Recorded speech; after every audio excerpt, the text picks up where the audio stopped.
Hello, dear friends. Myself, Dr. Surekha Jaiswal, Head Department of Physics, Moreshwar Arts, Science and Commerce College, Bhukurgan, District Jalna. Today we will see electricity and magnetism.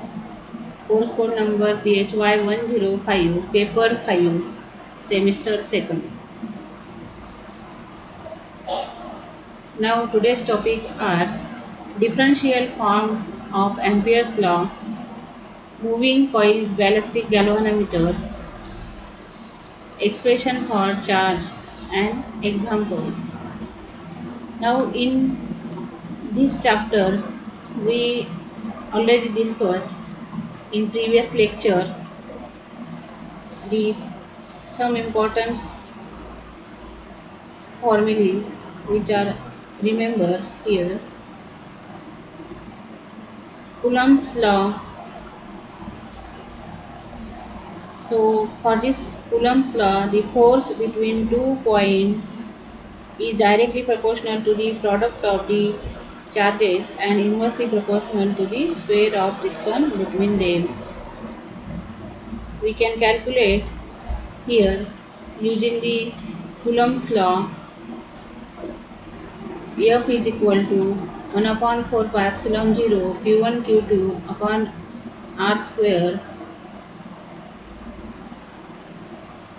Also electric field E equal to F upon Q, and it is defined as the electric field at point is defined as the force that acts on a unit positive charge placed at that point.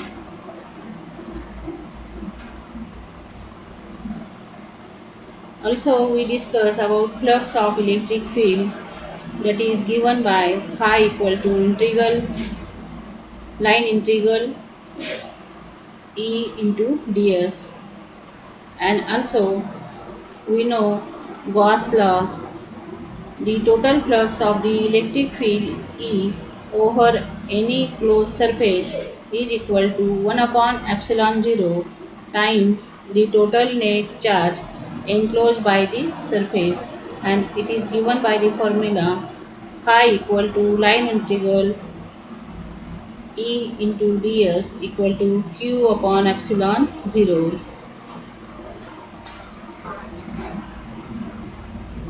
Also we discuss about dielectrics, the ratio of capacitance of a given capacitor with the material filling the entire space between two plates to the capacitance of the same capacitor in vacuum is called the dielectric constant or relative permittivity of the material, and it is given by K equal to C upon C0.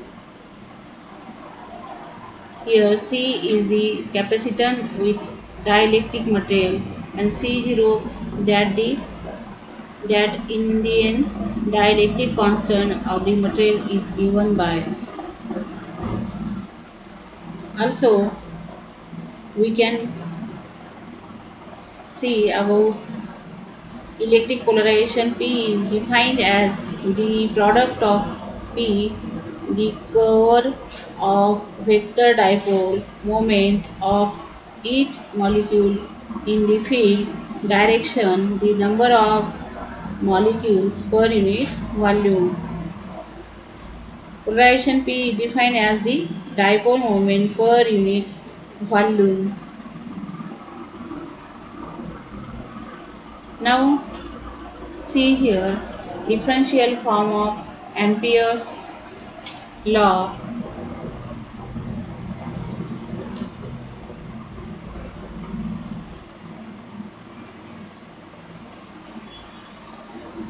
Also we discuss before we also about the magnetostatic formulae, that is magnetic induction B equal to F upon Q into V sin of theta, that is B equal to force on the charged particle upon charge component of the velocity perpendicular to B, and magnetic induction field magnetic field unit is Gauss, and magnetic induction is a vector field whose magnitude and direction at any point are specified by a vector B called magnetic induction. Also, we remember magnetic flux phi equal to integral over surfaces B into ds. Also, in previous lecture we discussed Biot-Savart law, and also for this law we remember the formula B equal to mu 0 H. Mu 0 is a constant called the permeability of free space.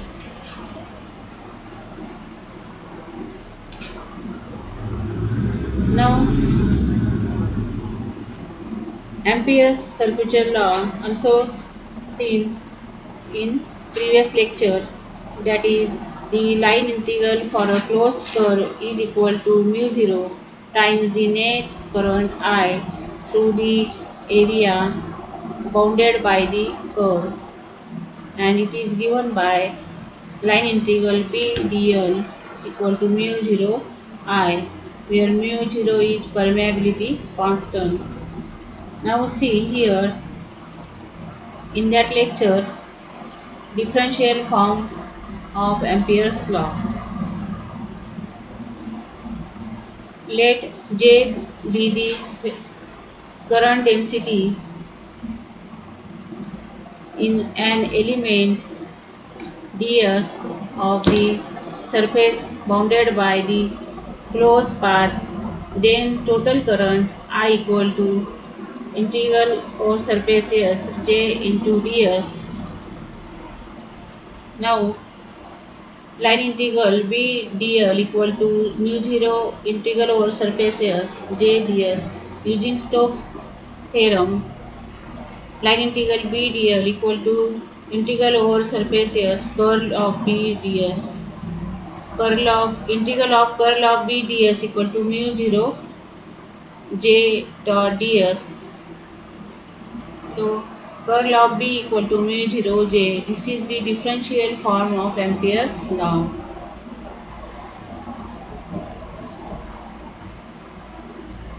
Now see moving coil galvanometer, and also here see the expression for charge. Now the galvanometer, which is used for estimating the quantity of charge flow through it, is called the BG or ballistic galvanometer. The working principle of the BG is very simple. It depends on the deflection of the coil, which is directly proportional to the charge passes through it, and the galvanometer measures the majority of the charge passes through it in spite of current. See, if current is passed through a coil suspended in magnetic induction in a small time before the coil moves appreciably, then the coil swings and the throw obtained is proportional to the charge calculated. The condition required for such a behavior can be obtained by making the time period of free oscillation large and by reducing damping so that time of circulation is small as compared to the periodic time of oscillation. Now, see construction of BG. See in figure.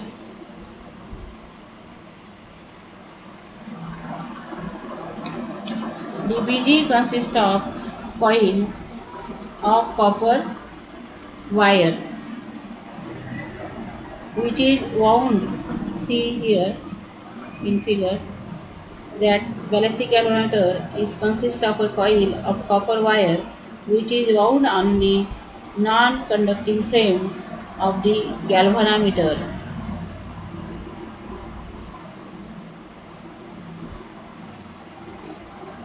The phosphorus branch suspend the coil between the north and south pole. See here, the phosphorus branch suspended here between the north and south pole of the magnet. For increasing the magnetic flux, the iron core placed within the coil. The lower portion of the coil, see here, that is the lower portion of the coil here as shown in figure, connects with the spring. This spring provides the restoring torque to the coil.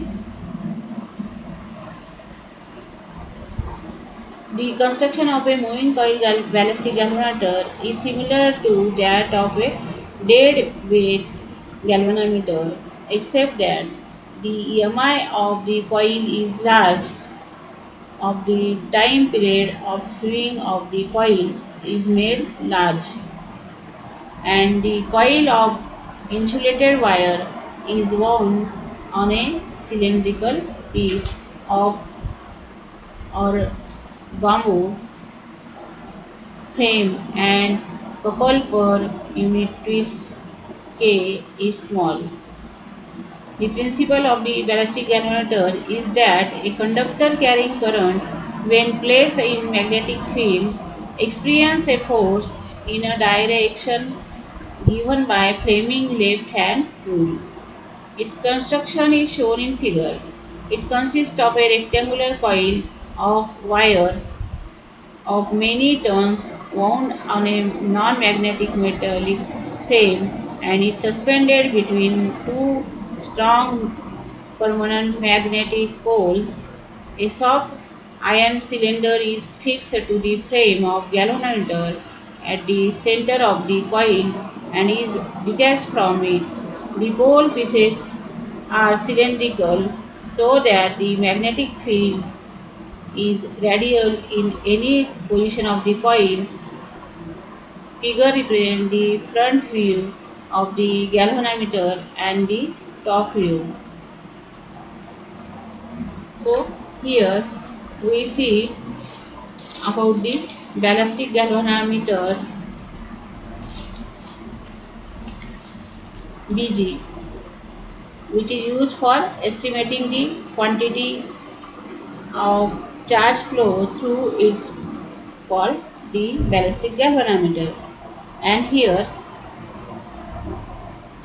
ballistic galvanometer consists of a coil of copper wire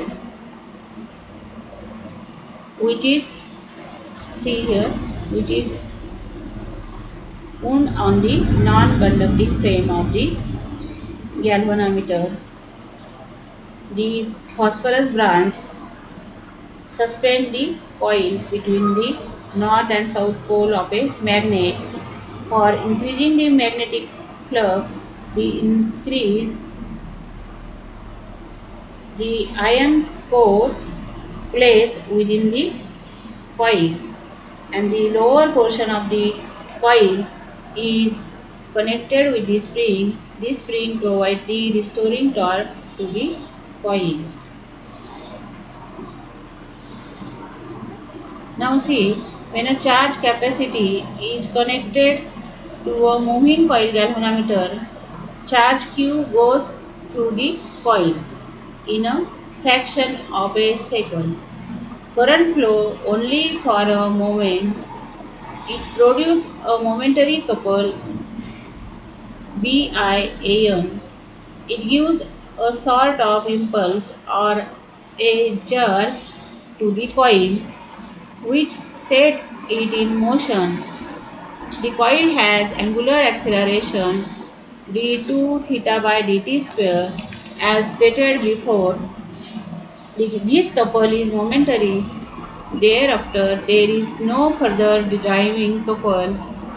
The coil starts with kinetic energy 1 by 2 I0 omega square.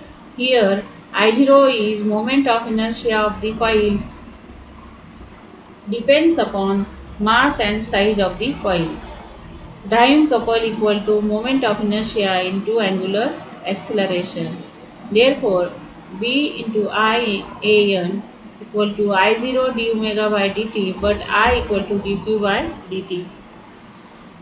Therefore, B equal to dq by dt into an equal to I0 d omega by dt.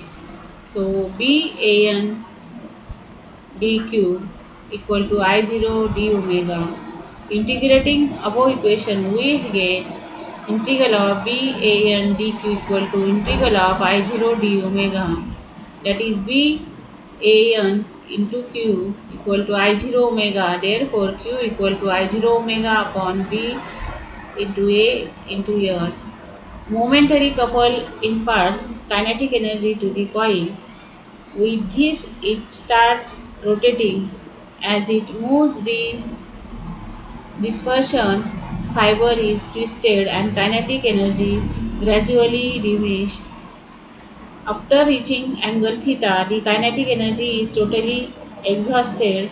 Kinetic energy is used to twist the suspension wire. Work in twisting the wire is 1 by 2k theta square. After losing all the kinetic energy, the coil stops for a moment at angle theta and starts backward journey towards means position and performs an angular simple harmonic motion with the period t. T equal to 2 pi upon 2 pi into root of I0 upon k. Here theta is called a throw. Thus charge produces a throw. Kinetic energy of the coil equal to work done in twisting the wire. 1 by 2 I0 omega square equal to 1 by 2 k theta square. Multiply both sides by I0, we get I0 square omega square equal to I0 k theta square. Square root of this gives I0 omega equal to root of I0 k into theta. Now putting this in equation 1, we get q equal to root of I0 k into theta upon B a n. Multiply and divide by root of k. Therefore, q equal to root of I0 upon k into k theta upon B a n. But from equation 2, t equal to t upon 2 pi equal to I in root of I0 upon k. Therefore, q equal to t upon 2 pi into k theta upon b a n. From equation b I a n equal to k theta, I equal to k upon b a n into theta. Differentiating this, we have di upon d theta equal to k upon b a n.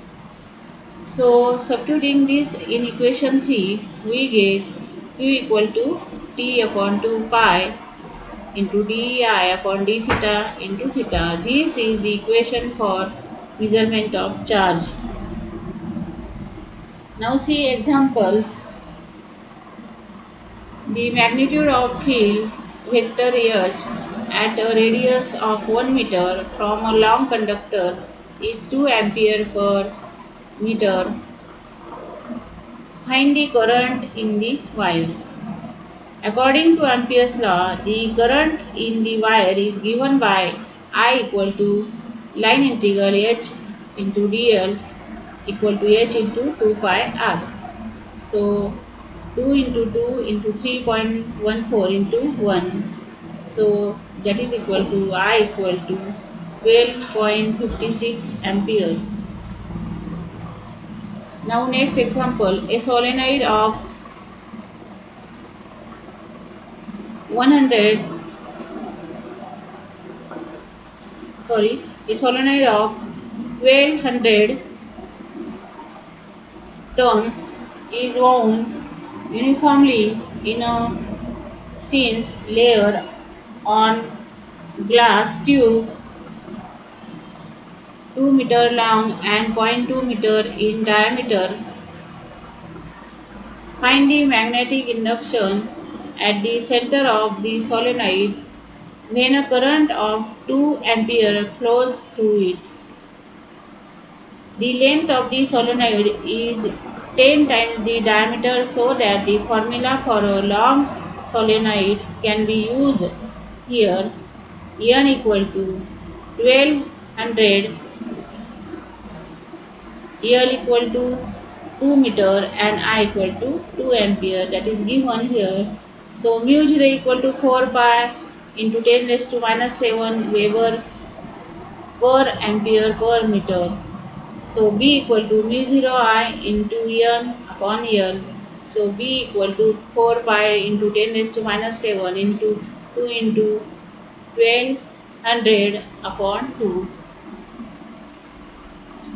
So B equal to 1.51 into 10 raised to minus 3 Weber per meter square. The magnetic susceptibility of SI is minus 0.5 into 10 raised to minus 5.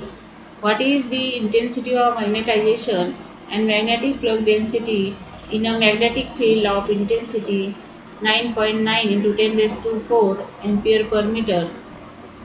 Here given are psi m equal to minus 0.5 into 10 raised to minus 5, that is magnetic susceptibility of silicon. H equal to 9.9 into 10 raised to 4 ampere per meter and mu 0 equal to 4 pi into 10 raised to minus 7 Weber per meter ampere meter. So m equal to psi m into h equal to minus 0.5 into 10 raised to minus 5 into 9.9 into 10 raised to 4 equal to minus 0.5 into 10 raised to minus 1 into 9.9, that is equal to m equal to minus 0.495 ampere per meter and B equal to mu 0 h 1 plus x. So that is equal to 4 into 3.14 into 10 raised to minus 7 into 9.9 into 10 raised to 4 in bracket 1 minus zero point 0.5 into 10 raised to minus 5. So B equal to 0.124 Weber per meter square. Find the relative permeability of a material if field of strength is 220 ampere per meter, produce a magnetization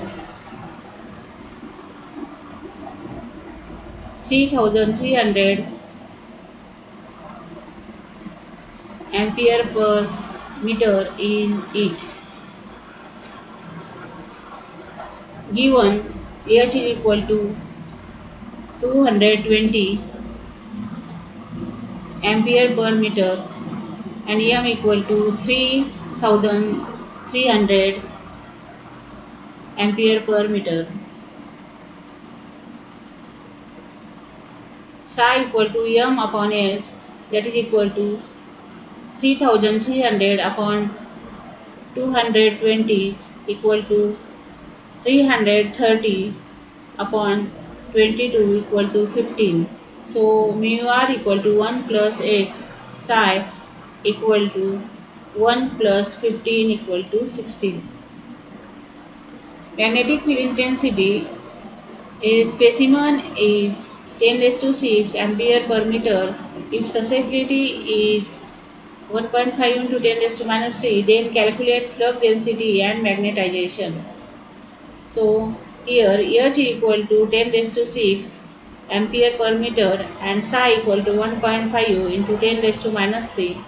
So mu 0 equal to 4 pi into 10 raised to minus 7 Weber per ampere meter, that is equal to Henry per meter minus Henry, so that is equal to Weber upon ampere.